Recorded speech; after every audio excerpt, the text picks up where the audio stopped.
Bismillahirrahmanirrahim. Assalamu alaikum students. This is week number 3 of the course Software Requirements Engineering. आज का lecture start करने से पहले हम प्रीवियस लेक्चर कंटेंट्स को एक नज़र देखेंगे। प्रीवियस लेक्चर में हमने ये देखा था कि रिक्वायरमेंट क्या होती है, रिक्वायरमेंट मैनेजमेंट प्रोसेस क्या है, यूज़र के प्रॉब्लम को किस तरह से एड्रेस किया जाता है by understanding the set of requirements and there needs. Feature क्या होता है, स्टेक होल्डर नीड्स को डिफाइन किया गया, हमने फोकस किया प्रॉब्लम डोमेन को, सॉल्यूशन डोमेन को और डिफाइन किया था प्रोसेस को। हमने ये पढ़ा था कि रिक्वायरमेंट्स इंजीनियरिंग क्या है और रिक्वायरमेंट्स इंजीनियरिंग प्रोसेस किसको कहते हैं और रिक्वायरमेंट्स इंजीनियरिंग प्रोसेस की इनपुट्स और आउटपुट्स क्या हैं। अब हम देखेंगे सॉफ्टवेयर रिक्वायरमेंट क्या होती हैं। The software requirements are a description of features and functionality of the target system. Software requirement से मुराद वो functionalities और features को describe करना है जो हमारे target system से related है। Target system से मुराद वो particular software है जिसको हमने बिल्ड करना है और जिसके लिए हम रिक्वायरमेंट्स को गैदर कर रहे हैं in shape of features and functionalities. Requirements convey the expectations of users from the software product. Requirements वो सेट ऑफ स्टेटमेंट्स हैं जो यूजर की एक्सपेक्टेशंस को, यूजर की नीड्स को कन्वे करने के लिए यूज की जाती हैं। The requirements can be obvious और hidden, known or unknown, expected or unexpected from client's point of view। जिन particular requirements को गैदर किया जाता है वो requirements clear भी हो सकती हैं, hidden भी हो सकती हैं, known भी हो सकती हैं, unknown भी हो सकती हैं और user की तरफ से expected और unexpected requirements भी हो सकती हैं। सॉफ्टवेयर रिक्वायरमेंट्स हमारे सिस्टम की वो फंक्शनैलिटीज़ और फीचर्स हैं जो हम उस पर्टिकुलर सॉफ्टवेयर सिस्टम को बनाने के लिए यूज़ करते हैं। रिक्वायरमेंट्स के थ्रू हम यूज़र की एक्सपेक्टेशंस को कन्वे करते हैं और ये पर्टिकुलर रिक्वायरमेंट्स क्लियर भी होती हैं, हिडन भी होती हैं, नोन भी होती हैं, अननोन भी होती हैं, एक्सपेक्टेड भी होती हैं और अनएक्सपेक्टेड भी होती हैं। अब हम देखेंगे कि रिक्वायरमेंट्स इंजीनियरिंग क्या है। The process to gather the software requirements from client, analyse and document them is known as requirements engineering. जैसा कि प्रीवियस लेक्चर में हम लोग पढ़ चुके हैं कि रिक्वायरमेंट्स इंजीनियरिंग सॉफ्टवेयर इंजीनियरिंग का एक सब डिसिप्लिन है। रिक्वायरमेंट्स इंजीनियरिंग में हमारा फोकस रिक्वायरमेंट्स को इंजीनियर करना है, रिक्वायरमेंट्स को गैदर करना है। सो बेसिकली ये एक ऐसा प्रोसेस है जिसके थ्रू हम क्लाइंट से सॉफ्टवेयर की रिक्वायरमेंट्स को गैदर करते हैं, उनको एनालाइज करते हैं और डॉक्यूमेंट करते हैं। So basically this whole process is called requirements engineering.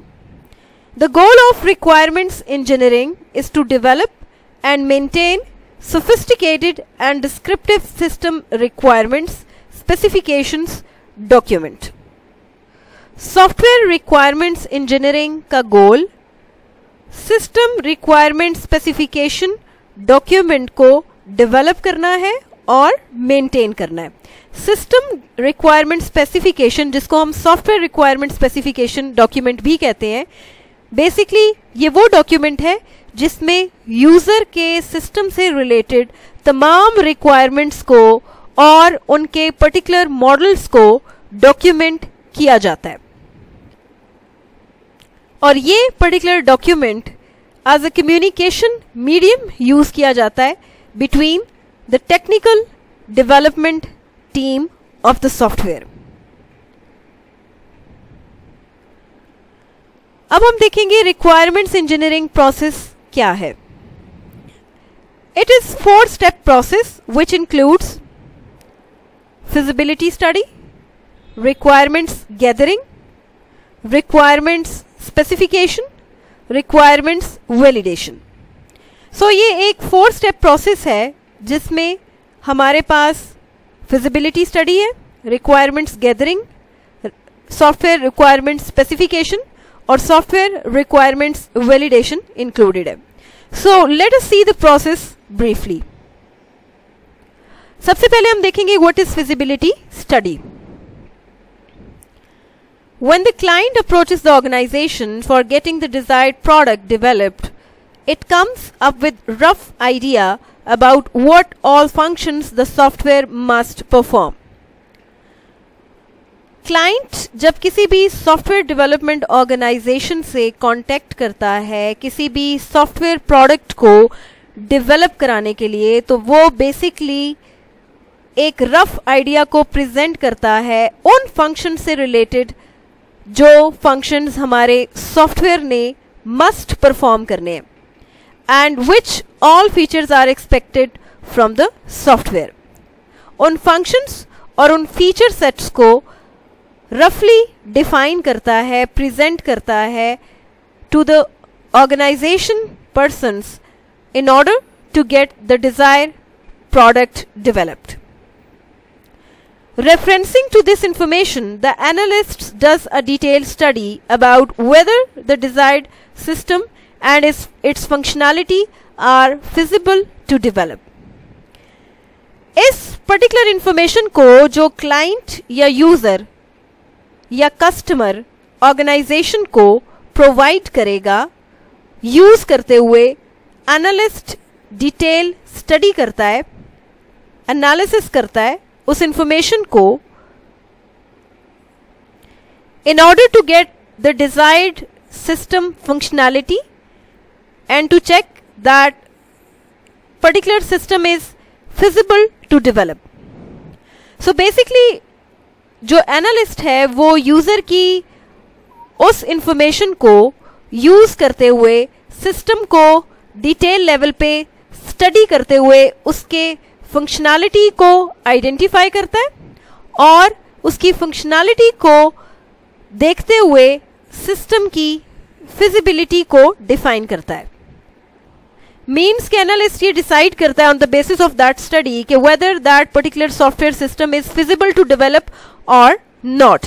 क्या वो पर्टिकुलर सॉफ्टवेयर सिस्टम इस काबिल है कि क्या उसकी फंक्शनैलिटी को डेवलप किया जा सकता है या नहीं.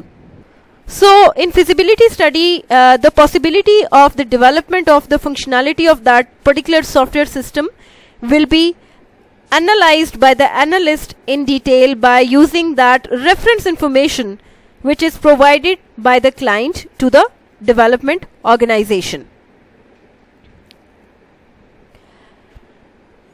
Feasibility study का जो output होता है that will be a feasibility report. The output of this phase should be a feasibility study report that should contain the adequate comments and the recommendations for management about whether or not the project should be undertaken. So basically इस feasibility report में कुछ comments और recommendations के through management को ये inform किया जाता है कि ये particular project development point of view से consider करना चाहिए या नहीं.